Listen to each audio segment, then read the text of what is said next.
The AWARE Project's aim is to balance the public conversation about psychedelics, spread accurate information, and give a new face to psychedelia. We feel that this change will occur through connection and relationship, one individual at a time. We are calling on everyone whose lives have been improved through the mindful use of psychedelics to educate themselves and become ambassadors for the psychedelic experience. Show those around you that people who use psychedelics mindfully cross all social, racial, economic, and political boundaries. Okay. Hi, everyone. Welcome to the AWARE Project's Bicycle Day Los Angeles. Yay!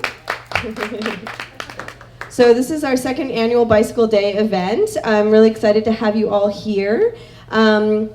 So just a little bit of background. If you've never been to an AWARE Project event, we've been doing events approximately monthly, now usually twice a month, here in Los Angeles, either on the west side or downtown, bringing in different speakers to talk about various aspects of psychedelia in an effort to balance the public conversation about psychedelics.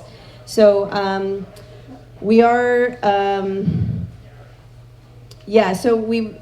the idea was there was so much going on in San Francisco. There's Bicycle Day in San Francisco. There's many talks, a lot of activism that's going on up there, and there was very little going down in LA, and there's a lot of medicine and a lot of psychedelic use here in Los Angeles, and so I saw a need, and so I created the AWARE Project in January of last year, and I'm just it's thrilled at how things are moving along. We keep growing, and I have more speakers than I have slots for, so this is really exciting, and got plenty of programming for the months to come. So I'm really excited that you're all here. Okay, so as far as Bicycle Day itself, just as a little recap of why we're all here today. So Bicycle Day is an international psychedelic holiday in honor of the first time that Dr. Albert Hofmann tripped on LSD. And as the story goes, he was on April 16th, he was working with some chemicals in his lab, including LSD-25, and somehow got some on his skin, either somehow maybe in his mouth, something, and felt a little bit of the effects. And was like, feel a little strange. So he's like, maybe it's that chemical I was working with, and so he decided to do a self-dosing and see if this chemical had any psychoactive properties. And he took 250 micrograms, which he thought would be a very small dose because it is a very small amount of material, but it is one of the most potent psychedelics per weight that we know of. So he is in his lab on the 19th, which was when he decided to do the self-test, and starts tripping or feeling strange, and so he asked his lab assistant to escort him home. And it was during the war, and so they couldn't drive a car, so he ends up bicycling back to his home. So, and that's when he starts tripping on the bicycle. So this is why it's kind of tongue-in-cheek. It's a holiday called Bicycle Day. So it's just kind of cool and covert, but also kind of confusing, because we were like, wait, but the bicycles, are we going on a bicycle ride? Which there is a bicycle ride in San Francisco, but bicycling in Los Angeles is a harrowing task, even if you're sober. So we have not embarked on that yet. Maybe one day, if anyone's excited about organizing a bicycle ride or an LSD bicycle parade through Los Angeles somewhere where it's safe enough to do such, come talk to me. So that's the history of Bicycle Day. It's just an excuse to come and celebrate psychedelics, learn more, build more community here. So that's Bicycle Day. Okay, so with that, I'd like to introduce Matt to come up. He's from MAPS, and he's going to give an overview of what's going on with MAPS today, and then we'll have plenty of time for questions afterwards. And then we'll have like a short, maybe 10-minute intermission for people to kind of get the wiggles out, get something to eat, drink, and then we'll come back and Lindsay will talk. So with that, here's Matt.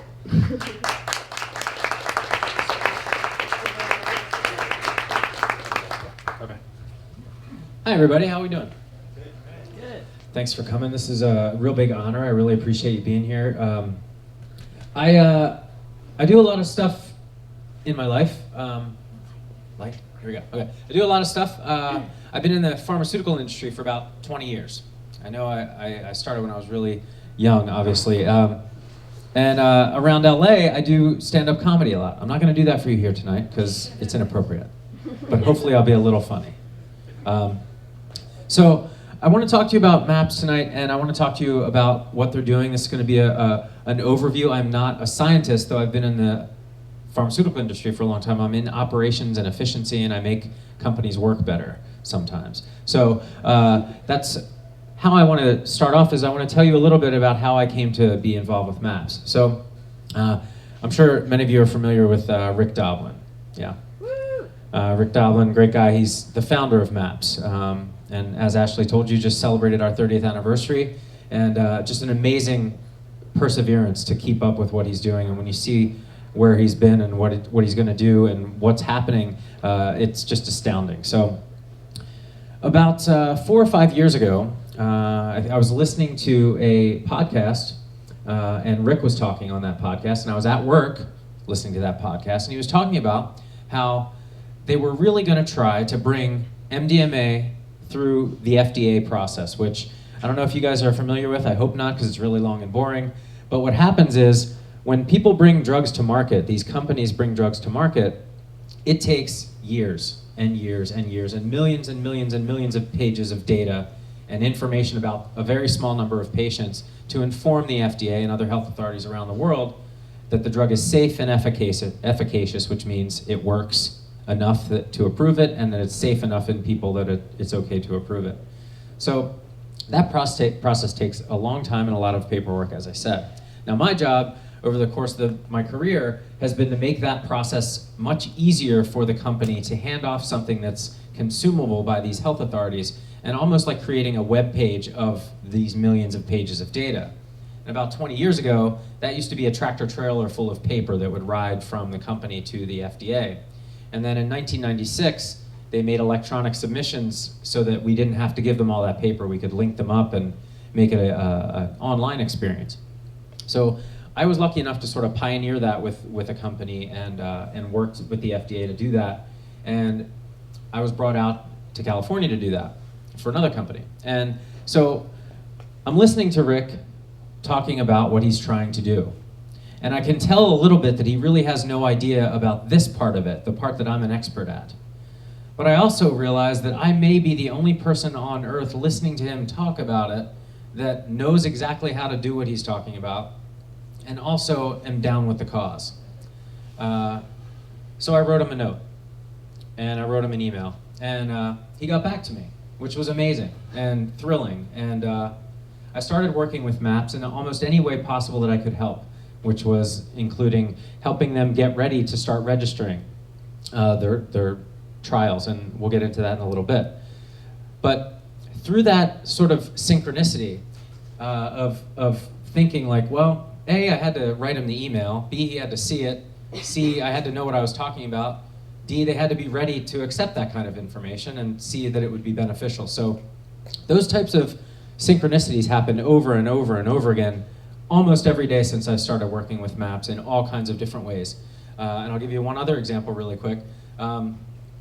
Since I've been working with them, I would have, we would exchange information quite a bit and often send articles back and forth to one another and sort of look at what's going on in the world.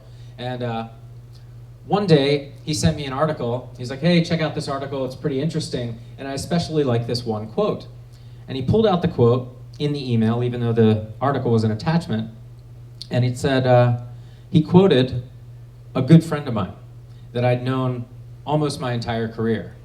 And it was a gigantic article. So for Rick to pull out the guy who I sat next to for 8 years was very, very strange. And I said, hey, I know that guy really well. I think we could work with him. Now that guy happens to be one of the leading bioethicists in the country. He works for the University of Pennsylvania. And we collaborated to bring together a very interesting ethics document for MAPS because of that synergy. And then just last week, Rick presented at the University of Pennsylvania Psychedelic and Bioethics Conference. And it just keeps rolling and rolling and rolling like that. Every single meeting, every single chance conversation seems to have a element of, I think we're on the right track. You know, this is weird that you pulled out that one quote, and it's not even a big quote really. It was just there. So anyway, that's a little introduction to me and how I came to work with MAPS. And since then, I've had a tremendous experience working with everybody involved. I mean, they're just beautiful people, scientific people, really trying to change the world in a way, and especially Rick and all the folks at MAPS. It's been awesome, up to and including this past weekend in Oakland, where we got to see the 30th anniversary, and I have to re-log in here. Talking too much, so my slides went off. All right, so let's go ahead and get started here. Hit the arrow there. So the MAPS was started on officially on April 8th, 1986. So we did celebrate our 30th anniversary, but certainly the story goes well beyond that time frame. Rick has been working tirelessly since his late teens to bring that into existence. And if you ever get the chance to look up one of his talks and see him speak, I would highly encourage it. He's a brilliant man, and he's engaging, and he knows his shit cold across the board. He's sued the DEA and won, okay? There's a book called Acid Test that's really, really cool that talks about his history and how he raised it was a crazy wild animal, I think a lion, or he built his own house, he lived with wild animals. He's just the most amazing, beautiful person ever, and I think I would highly encourage you to check him out. I'm sure some of his talks are available online. I'm sure if we can continue these types of events at some point, maybe we lucky enough when he's in town to have Rick come and talk to you guys. He would represent it much better than me. As I said, not a scientist. I'm going to give you guys as much information as I can, but this is going to serve as a top line, hopefully, so that you investigate more on your own. One of the great things about MAPS is that all of their information is transparent and available and ready for you to consume. So I should get to my talk. Okay. So 30th anniversary, it was awesome. The history of MAPS is incredible. Again, a series, one after another, of synchronicities leading to that working out. People that Rick met, people that happened to be down with the cause, people that, one of the Rockefellers was one of our hugest donators at the outset. So it's incredible when you talk to Rick and just see how all of this led to where it is. And, you know, looking back, it looks like a perfectly drawn path. But obviously, those dots don't always connect on the way out. So we talked a little bit about the process of doing these types of things, and bringing a drug to market as a pharmaceutical company is extremely difficult, extremely expensive, takes a long time, and takes an incredible amount of science. Now, we're lucky with assisted psychotherapy with MDMA that it's a generic drug, so we don't have to prove the drug so much. What we have to prove is the process, the therapy in combination with the drug. And that's a different thing than trying to legalize MDMA. So what we're actually looking for by 2021, hopefully, is the legalization of psychotherapy assisted with MDMA. And it's a long course. It's a 3-month treatment, and you only get MDMA 3 times at a certain dose. Again, all these studies are available online. You can go in and look at our protocols and actually read it if you're interested. If you know someone with PTSD, obviously this is going to be really close to your heart.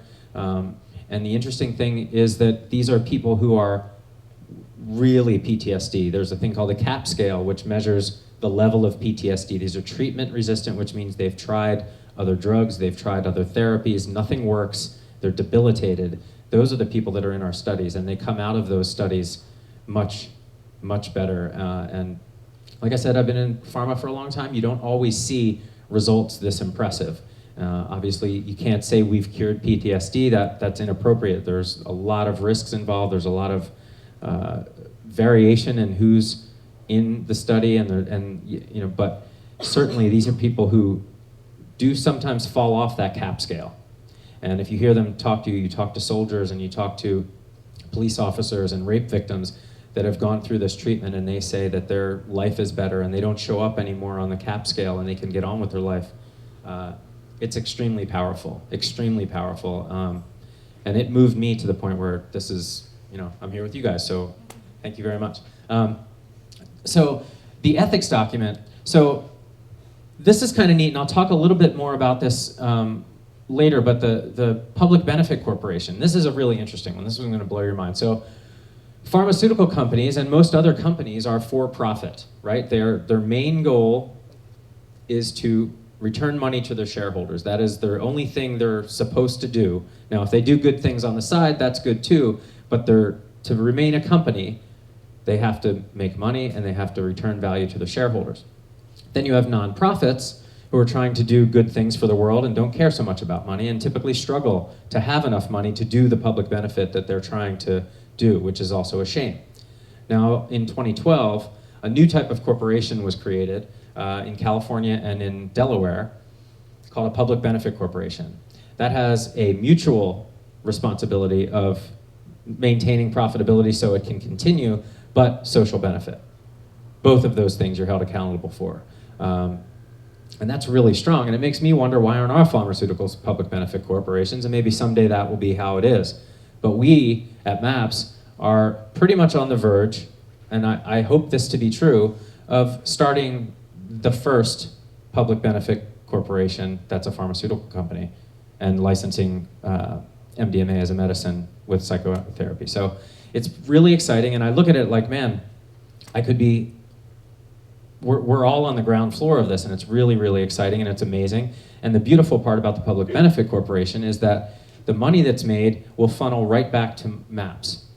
So because right now all of our funding is through donation, obviously if we have money coming in from the therapy, we can continue to study more and more things. We want to get into more and more things, look at marijuana, ibogaine, psilocybin, LSD, the things that we know can heal through psychedelic therapy, and we need to fund those, obviously. But at some point, it would be beneficial if we could actually self-fund it, so we don't have to worry as much about not being able to do something because we don't have enough donation.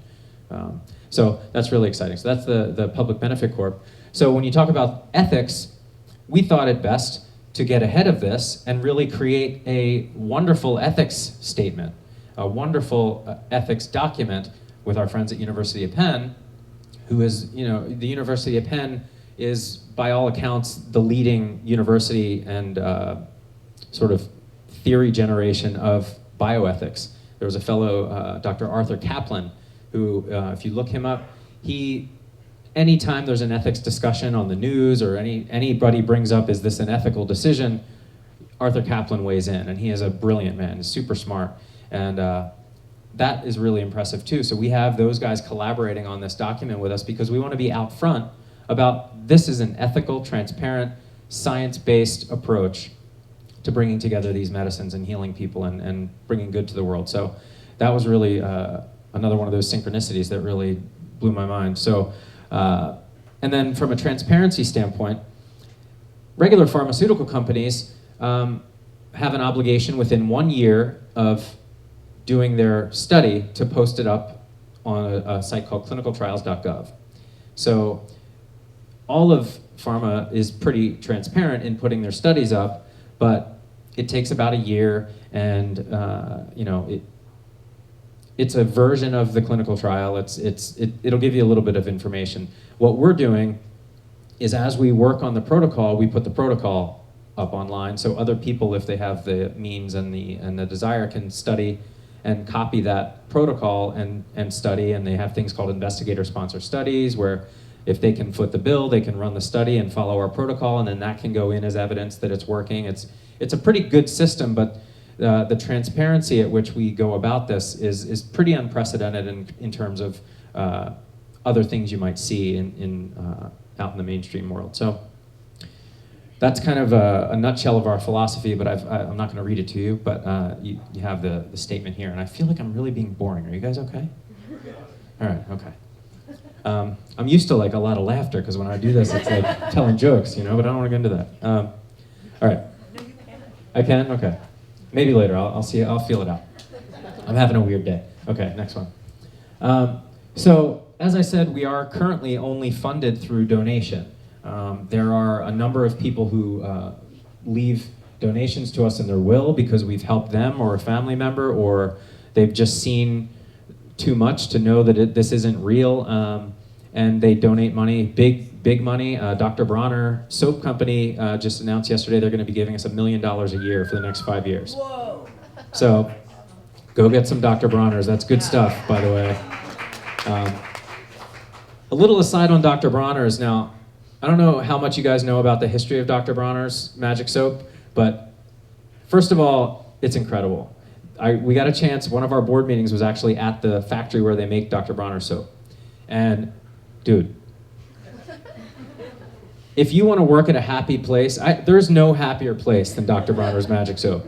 Like, there's music blaring, everybody's dancing, having a good time. They have I should have put the pictures in. They have a fire truck that they bring to Burning Man that's decked out with Dr. Bronner's all one on it, and it has a booming system on it, and they just drive it around and party. What?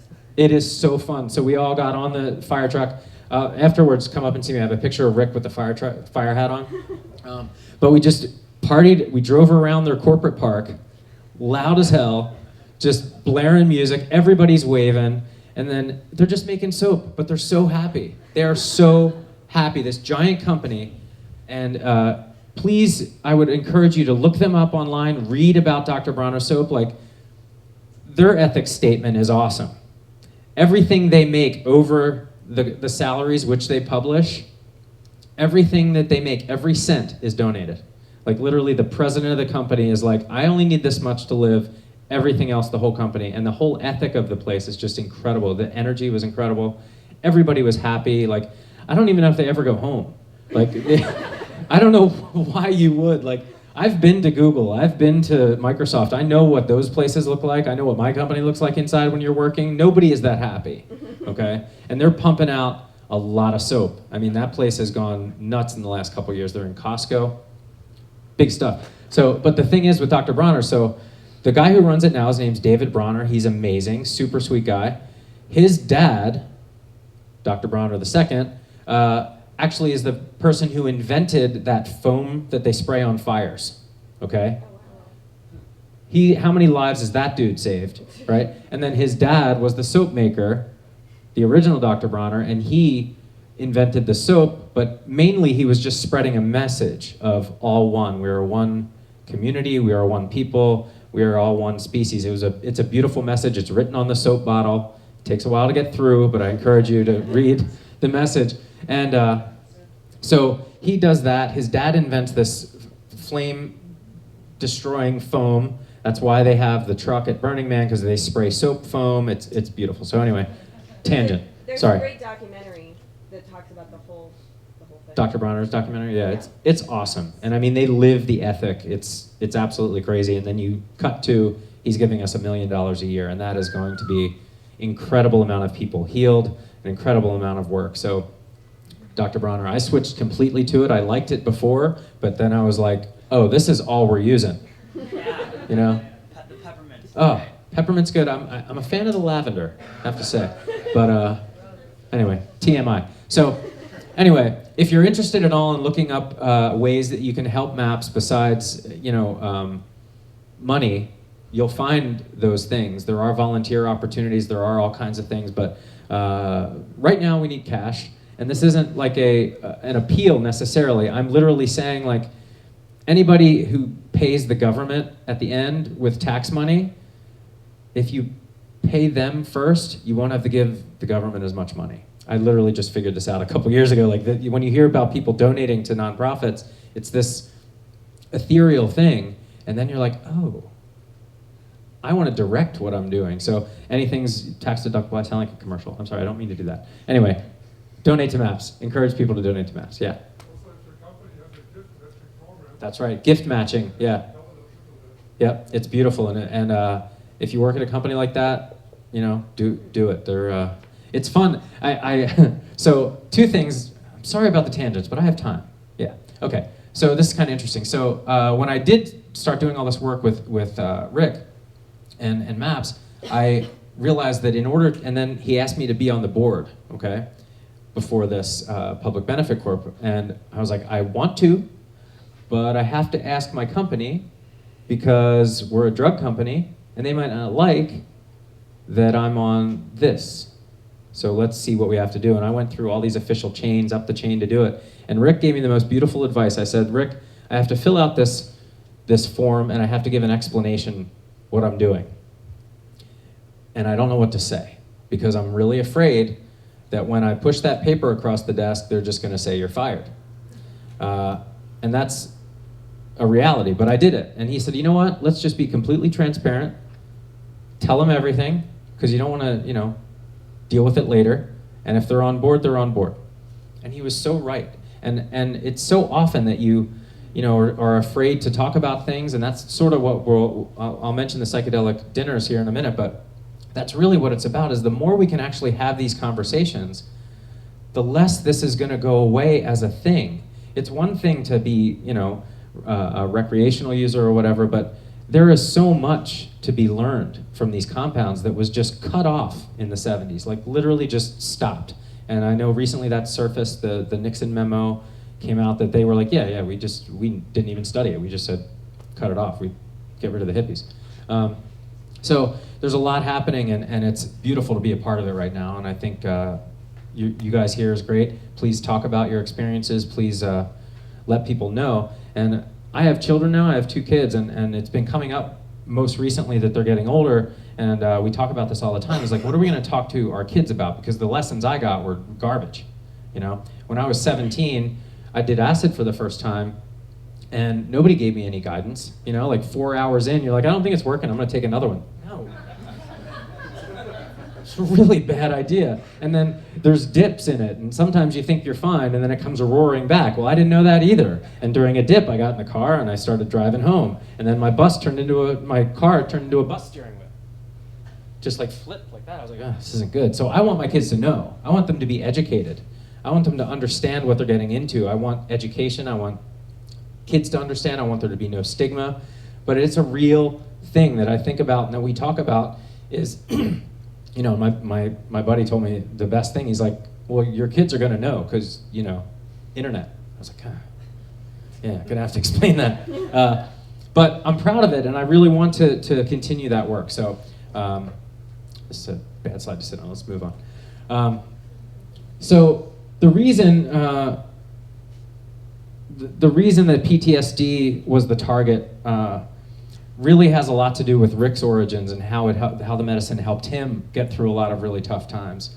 But when you really lay it out and look at the symptoms of PTSD and the subjective reported effects of MDMA, and now the scientifically studied effects of MDMA in a therapy session, they match up pretty well to really clear people out and really help you work through your problems. One of the ways I heard it explained, which really resonated with me, is that if you have a trauma, it's as if you locked that trauma in a box in your head and locked it up really tight and put it there, and it's always there sort of messing with you and bothering you.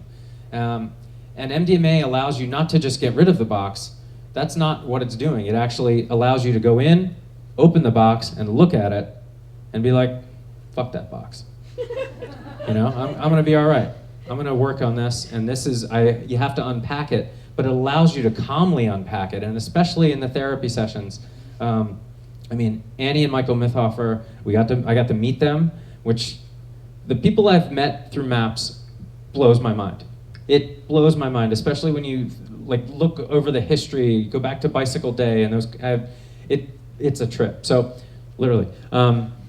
But those experiences have been incredible, and I really think that education is really where it's at. And when you see this and you have friends or family that have gone through a trauma, when you know that there's a way that we can actually help those people, and hopefully by 2021, they'll be able to get a prescription to have this taken care of and go to a therapy session and integrate all of this stuff and have the right conversations with the right therapists, and it's just a beautiful thing that you can return people back to life. Next, please. Thank you. So, as I said, this is kind of a commercial for MAPS. You could look this up on the website yourself, but I really wanted to emphasize that the education part, and this is incredible. So we just redid our website. It's really awesome. It's really clean. It's really easy to find stuff. And the education part you can go in there and you can not only download things to share with people, brochures and stuff like that, but there's a psychedelic integration list. There's a psychedelic bibliography. And it's so comprehensive. Nobody has more information than MAPS gathered in one place of scientific papers that have been written. And the reason partly for that is that in order to get approval, like I said, we don't have to approve MDMA. It's a generic compound that Merck came up with in 1912. So it's not that. It's that all of the animal studies and all the things that prove it's okay have all happened 100 years ago. We know that it's a good compound. It was in use in psychotherapy until it was put on the schedule. So it's out there, and MAPS is a great place to go check that out. But if you have other people you want to inform or pull down research papers or take a look, the website's great, and they have student resources. All of that stuff's on the website. It's all really easy to find, and I hope I'd encourage you to go check that out and talk to people about it. Next. The other thing that's really cool is the Zendo Project. There's a number of places that the Zendo shows up at global psychedelic conferences or global psychedelic events, dance events, Africa Burn, Burning Man, obviously. And these tents, are freak-out tents. And it's great because they have the therapists there. What they're doing is the people that we're training to do the actual studies volunteer at the Zendo. So these are people who are psychiatrists or just therapists and really trying to help people and learn their chops and know how to help people through these experiences. And they're populated the Zendo. It's really cool to see. Dr. Bronner's helped us, donated and helped us build a new Zendo enclosure, and I think that they're going to have 2 of them this year at Burning Man. I'm not positive of that, but I think there's going to be 2. These are really cool too, because what used to happen is you would just get locked up and sent on your way, arrested, put in a cell. Nowhere worse to have a bad trip than with police in a cell, I would think. And so I think that is a beautiful thing, and the Zendo Project is doing amazing harm reduction, bringing people to a better place at these festivals and educating again, giving people a safe space to really recuperate, because anybody who's done these things, you pretty much know you're gonna be fine, you just gotta ride it out, but you need people to help you through that setting, very important, and you really want to make sure that that is okay. And Zendo is doing an amazing job. Lene Ponte at MAPS is the one who's heading that up. She's incredible. Like, there's nobody who's not great. Right? I mean, you've met a lot of everybody. I mean, it's ridiculous. It's ridiculous. So anyway, I encourage you to go ahead and do that. Again, getting back to the Dr. Bronner's thing, everybody at MAPS is awesome too. And I'm like, wow, there's just awesome people everywhere. That is really encouraging. It makes me have, a positive outlook on life for my children. I'm optimistic that they're going to grow up in a completely different world when it comes to this than I did. Smart information, science, real information, not just say no to drugs, because that's bullshit. Okay. So the research, as I said, we are looking into MDMA-assisted psychotherapy. That's our, all the wood behind the arrow, if you will. So that's our biggest drive right now. That's where all of our study has been. It's pretty incredible. Like I said, what they do is kind of unique. So normally you would have, one therapist, one person. In these studies, you have a pair, a man and a woman. Anne and Michael Mithoff are the ones who wrote the protocol, and they do a lot of that work. So you have a man and a woman. It's a long session. You're laying on a couch. You're super comfy, and you can listen to music, and you have this integration therapy. And it's over the course of 3 months. When you actually get MDMA, you're staying overnight. You're staying in the place. You can't drive home the next day. You're integrating what you learned. All the sessions are videotaped. Like, we have thousands of hours of videotape of these sessions, so we can figure out what works with people, what do they bring up.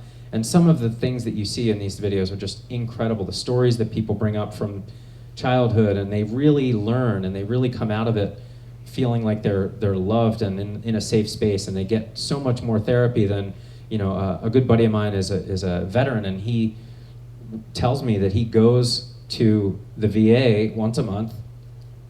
He talks to a guy for 20 minutes who's not really listening, and then he throws him some pills and he goes on his way. And that's just no way to save people, and it's no way to help people. And I think that what MAPS is doing will change the world when it comes to this.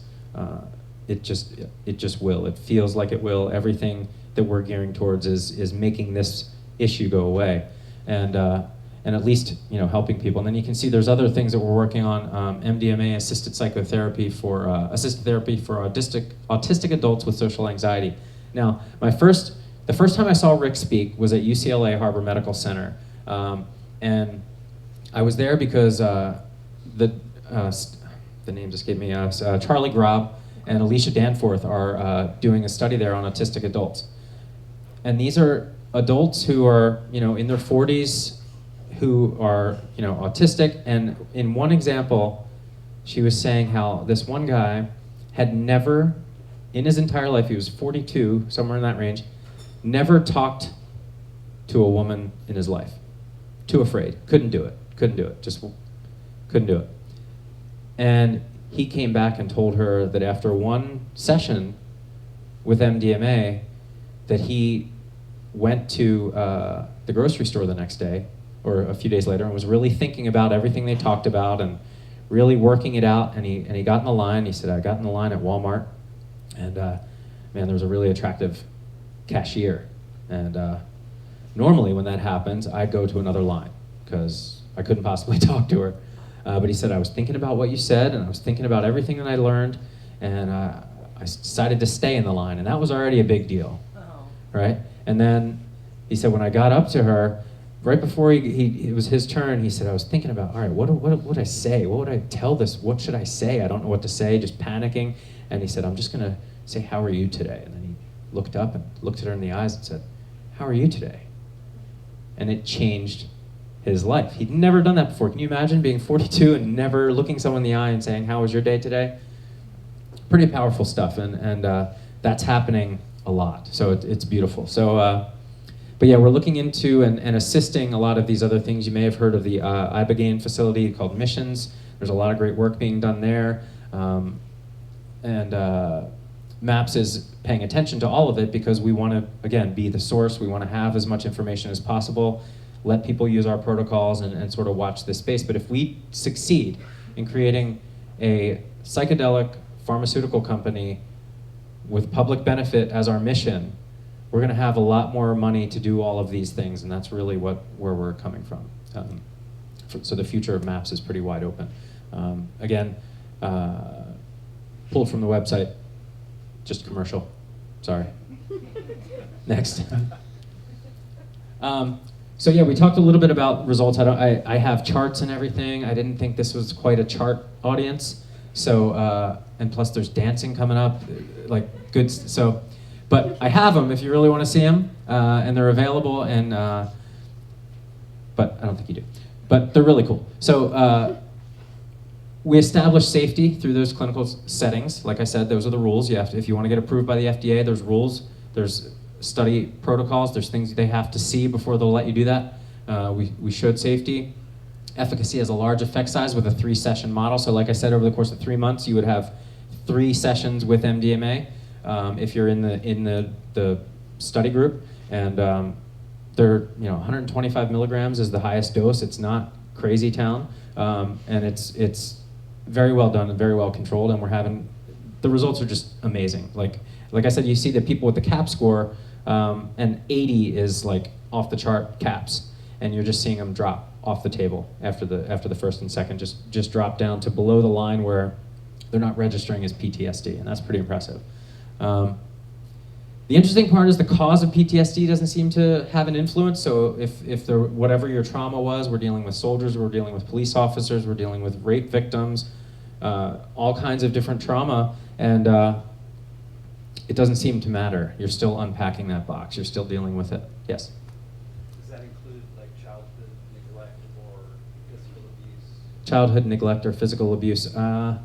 I'd imagine so, but I'm not positive. And typically the subjects at that level, I wouldn't have access to that data until after everything's complete, but the clinical raters would know that information. So, but it seems like across the board any sort of trauma. And I know childhood sexual abuse has been mentioned, but not sure about physical abuse and other. More like violence. Yeah, I don't know. And I told you about the social anxiety in autistic adults. So just really cool stuff, really cool stuff. So what's next? So we finished up phase 2, and that is smaller studies with humans following a certain protocol. And interestingly, the MDMA that was used was compounded, I think 26 years ago. Rick had it compounded for he had a kilogram made at Purdue University for $4,000. And it's still working, same stuff, pure, perfect MDMA. And but when you go to do phase 3, you can't use that because we don't have all the paperwork that says that it's pure and it was a long time ago. So they say you have to have new, good clinical practice, manufacturing, pharmaceutical grade MDMA that you can definitely scale up and meet the need once you're approved. And that is a big, huge ask, right? So now that product, in order to do the testing, costs about $400,000 to have that created in this way. A lot of it is paperwork, a lot of it is administration, proving that the facility you use could reproduce it at any given time, and the same dose you get is the same dose that you get, and the same dose that you get, and it's perfect every time. Purity, all of that kind of stuff, and that you can scale it. So that costs a lot of money. We're doing that. But as we go through that, then the next thing is to do phase 3 trials, which are much larger trials, more people, and using this new manufactured MDMA from this new round that we're going to get. And we did finally secure a supplier that's going to compound that for us and create the batch. And obviously, once we're approved, they'll be the manufacturer that makes it for us indefinitely as we pursue market. The therapist training is ongoing. As you can imagine, if there was one of these psychedelic therapy centers on every corner and you need 2 therapists and the sessions are overnight and very long, you're going to have a lot of therapists. You're going to need a lot of therapists, and we're in the process of doing that. We have waiting lists for therapists because a lot of people want to do this work, and we have a very strict protocol that we need to follow because we want it to work. We want to make sure that what we studied is how we do it in the real world. So they're doing great work there, and like I said, some of those therapists funnel through and do Zendo. They do all kinds of other harm reduction. So that's a beautiful thing. That's ongoing, and also choosing the sites for the phase 3 trials. There's a number of different candidate places where those trials would take place. Los Angeles is one of them. I don't know where that's at, and it's recruiting stage, but I don't think we have a shortage of patients, is my point. But certainly, we don't have a shortage of therapists either, because this is a beautiful thing and it's the right thing to do. So, and for the first time, there's a new study that's being worked on that's going to allow couples to take therapy together. So one has PTSD, the other doesn't, and they're allowed to take MDMA together, go through the whole session, and that's starting up, and that's really cool. That's never happened before, because you're basically giving a person, you're saying, I'm giving this person a drug, they don't have an issue, but obviously their issue is dealing with the person who has PTSD. So it allows them both to unpack, it makes them more loving, it allows them to have this conversation, and anybody who's in a relationship knows that's a good thing, right? So that's what's going on. And, oh, wait, go back. Sorry. So the last one here, you notice the earphones. We're trying really hard to launch a MAPS podcast. I tend to think that podcast is the most wonderful medium to get information out in long form, gives you the opportunity to really hear about things that you would have never heard, hear people that you would have never heard before. And MAPS has so much back catalog of amazing lectures by Rick and other people that have done this work. Plus, we have access to a lot of people that are doing this work today and we'd like to talk to. I would love to have you listen to 3 hours of David Bronner. I'm not kidding, that guy, he's so fun. He's so fun. So, we're working on that, but it's a volunteer, situation, and we're trying to get that. So if anybody has any thoughts on podcast help, let us know. It's not that hard, but we really want to make it good when we first put it out. We want to hit it really hard and come out with a bang. So it's in the works. We're hoping to launch that this year, so keep your iTunes peeled for a MAPS podcast. All right, thanks. Does that work? iTunes peeled? Oh, you like that? I just, see? Jokes. So some opportunities. Anybody ever done a global psychedelic dinner? Yes. I heard there was one just recently, right? Man, what a great idea. We had the 30th anniversary party was really cool. They had a menu on every table that said, you're sitting at a global psychedelic dinner, here's some things to talk about, and like, it was really neat, it was really cool, and I think as we start to build those out, again, awareness and conversations, I'm already thinking that I might have one with a bunch of people from my daughter's school that are like, you know, the real parents that'll, you know, this kind of thing, be like, we're gonna talk about this, and we're gonna talk about how we're gonna talk to our little kids about this, because it's coming, you know, and I want them to be educated. So I would encourage you to go ahead and check that out and and host your own global psychedelic dinner. It's just get together, talk about these things, talk about your experiences, because, you know, I had that weird experience on LSD that time, but that was just a little bit, it wasn't bad. It made me realize that there's some shit I don't know, you know? It makes you wake up and realize that you don't know what's going on all the time, and maybe you need to think about some shit. And same with almost any psychedelics. I mean, in the right set and setting, you have beautiful experiences, and I think that's lost on people when when you talk to most people about these things. They think, you know, oh, I could never do that. It's like, no, listen, what it did, and it's not that you have to be tripping all the time. It's you know, who was it that said? Once I got the message, I hung up the phone. Was it Albert Hofmann? Right. So, you know, it's a really interesting thing to explore your mind and become a conscious being and really, you know, love everyone and understand that we're all trying to get through this together. And it's not a bad thing. It's beautiful. And then Psychedelic Science Conference. I had to plug that, coming up next year in Oakland. If you want to see more people that are much more eloquent about these things than me, I would encourage you to go check that out. And you know, I wasn't that worried about giving this talk until I went to the 30th, because every talk was just so great. I mean, Rick can talk about the science, he can talk about the history, he can talk about maps, and it's just like, man, I wanted to just record what he said and then play it back for you. But unfortunately, I can't do that.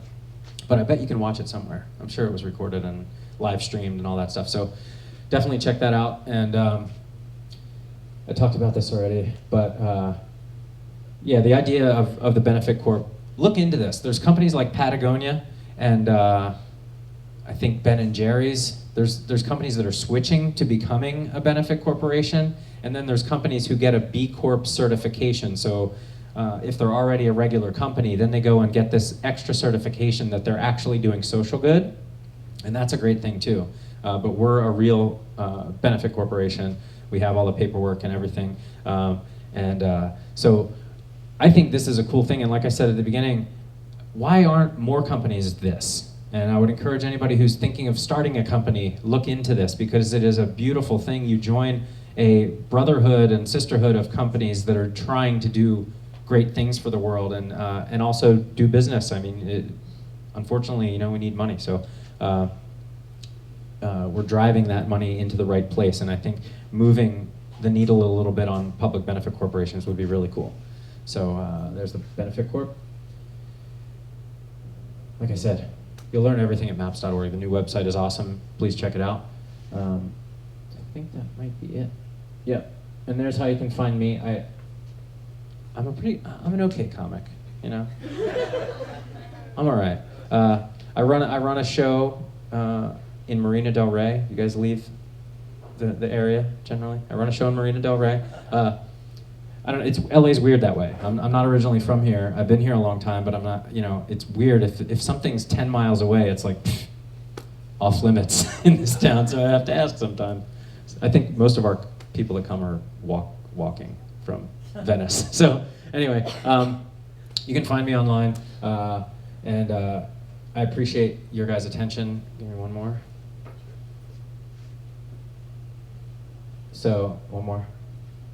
Yeah, there you go. That's all. So I wanted you guys to say that. Thanks very much.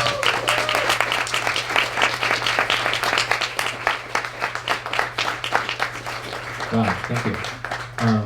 I do have other slides and data with me if you're like really need to ask a question, and I can point you in the direction of the right things if you want to talk afterwards, and I'll try to address your questions now best I can, but I think the answer is going to be a lot of times go look at the website. Sorry. Yeah, go ahead. I was wondering, do you have them follow up with 5-HTP after MDMA session? Repeat the question. Do we follow up with 5-HTP after the MDMA session? I don't know. There is a protocol to what happens after in terms of what they're checking for and vitals and all of that kind of stuff, and it's pretty scripted. But I don't know if they go down that route because it may mess up the they don't want to mess with the interaction with the drug. A lot of times there's a washout before you can even get on the study if you're on other SSRIs or anything like that. So I don't know if they'd introduce that. Probably in real life it works just fine, but I don't know if it's part of the protocol at the clinic, because then they would have to have a certain supply of it.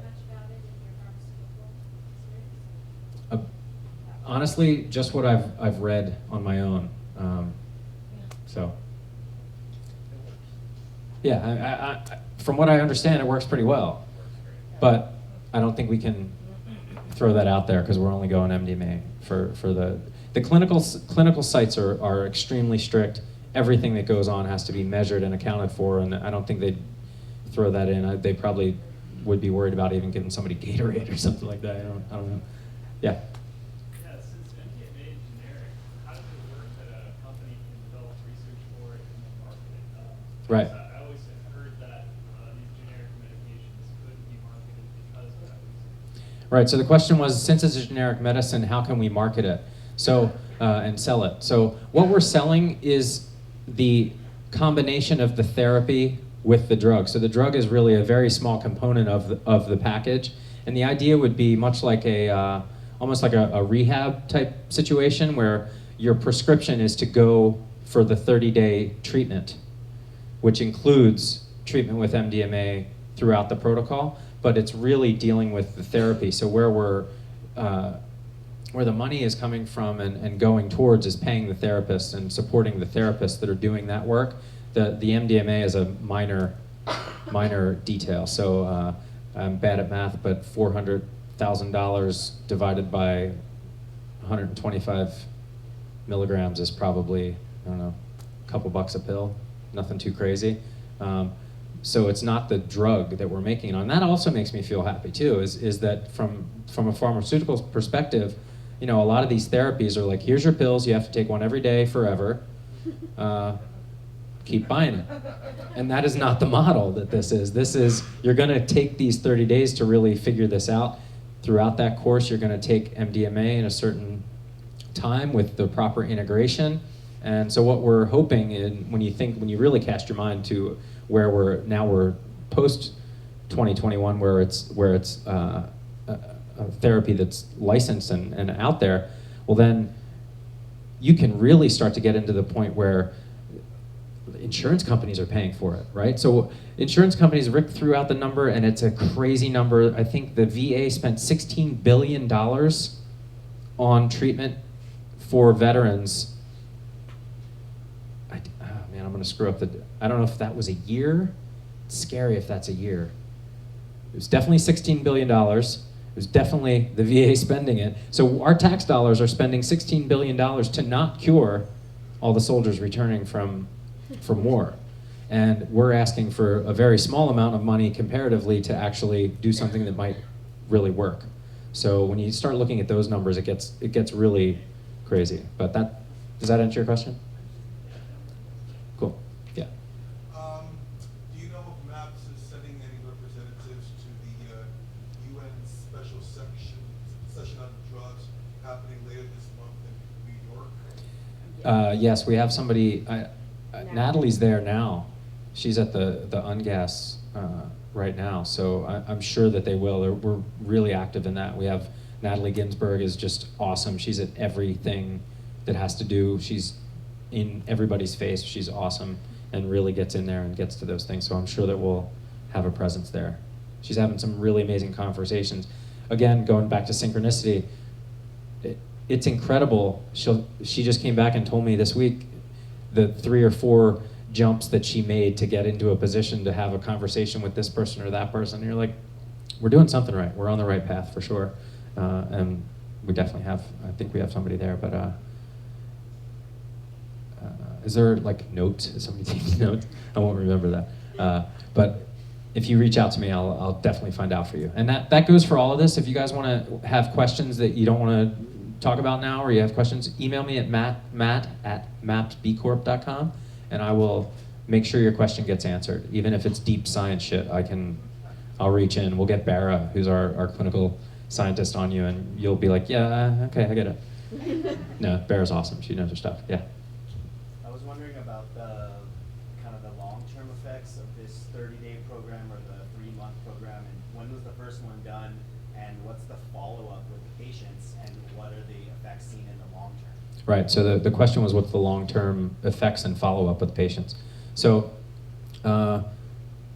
the initial, I think most of our follow-ups for phase 2 include a year follow-up, and seeing the same drop-off, very little going back up. I'd want to dig in and like actually pull up the data to say for sure. But part of the study of this is long-term follow-up. You have to do it.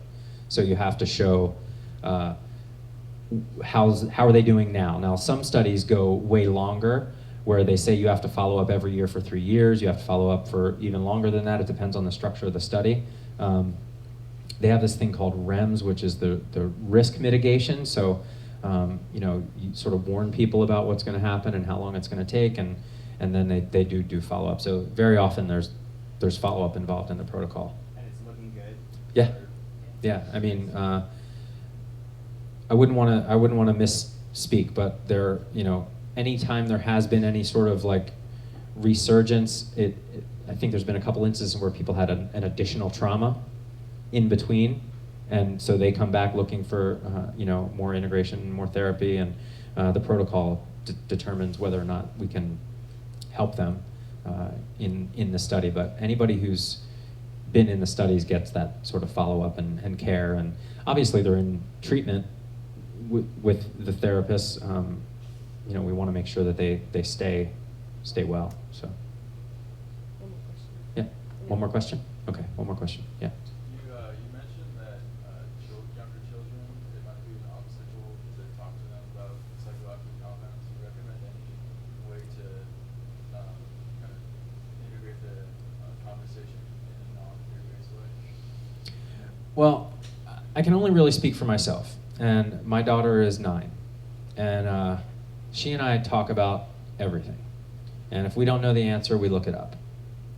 And I've just kind of always run my whole game that way. Like I try to be as honest as I can. Now, I don't want to be. You don't want to be the only parent that's talking about things, and then your kids talk and they say shit at school, and then you're really in trouble. So the timing has to be right. I don't think I'm going to put it on her necessarily and over-educate. That's happened to me before. We were walking one day and somebody spray painted a giant dick on the ground, and I wanted to tell her, this is a penis and this is graffiti, and give her all of that kind of information. She was like, oh, I just thought it was Mickey Mouse. So sometimes I go overboard with the data, but I think you have to be honest with your kids. I think you have to, and like my buddy said, she's gonna know. Like, she has Google. She sees the sticker on the back of my laptop, and she can't pronounce psychedelic yet, but I think I'm gonna just tell her about it. I think I'm just gonna tell her, hey, let's look this up. Let's see the science here. Because like I said, I had no guidance, none. You just go out there and somebody hands you something, you take it and you figure it out. And I don't think that's any way to behave. I would rather know what's going on. I'm mostly concerned with her driving and like thinking about like the safety of others and being with other kids that are doing dumb shit and don't know better. I want her to be educated so she can say, oh, I'm not taking that. I don't have 9 hours to kill. So, or I'll take that. I'll be good in 2 hours, like that kind of stuff. So it's a good question though. I wonder if there are, I think from what I understand and what's been in the conversations with MAPS, I think we want to be a source for that kind of stuff. But great question.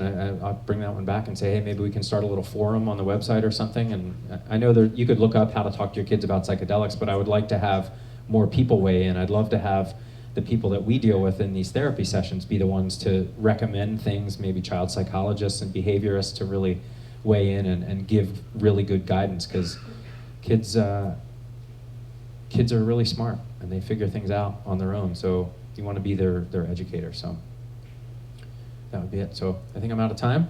Thank you, everybody. Thank you, Ashley. Thanks a lot, Project. Awesome. Thank you so much, Matt. I just to tack on a couple different things based off what you talked about before we do a break here. There's a podcast called Psychedelic Parenting, and it's at psychedelicparenting.org. So I highly recommend if you do have kids or you're curious about that. It's a great podcast. The organizers are, I think, coming out with a couple of books for kids that help explain some things. So they already have some ones that they can recommend about talking to kids about cannabis. So that's a great resource. And then I was going to say for the phase 3 trials coming up here in LA, and I don't know if anything's officially announced yet, but there are a lot of people here, part of the AWARE projects and our extended family of the AWARE project that are going to be part of the phase 3 trials here in Los Angeles, which is really exciting, and I may be involved in some capacity as well. So as things move forward with that, I'll have some people come and talk more about that project. All right, so with that, we're gonna have a 10-minute break. There's still food, drinks, and come back in 10 minutes.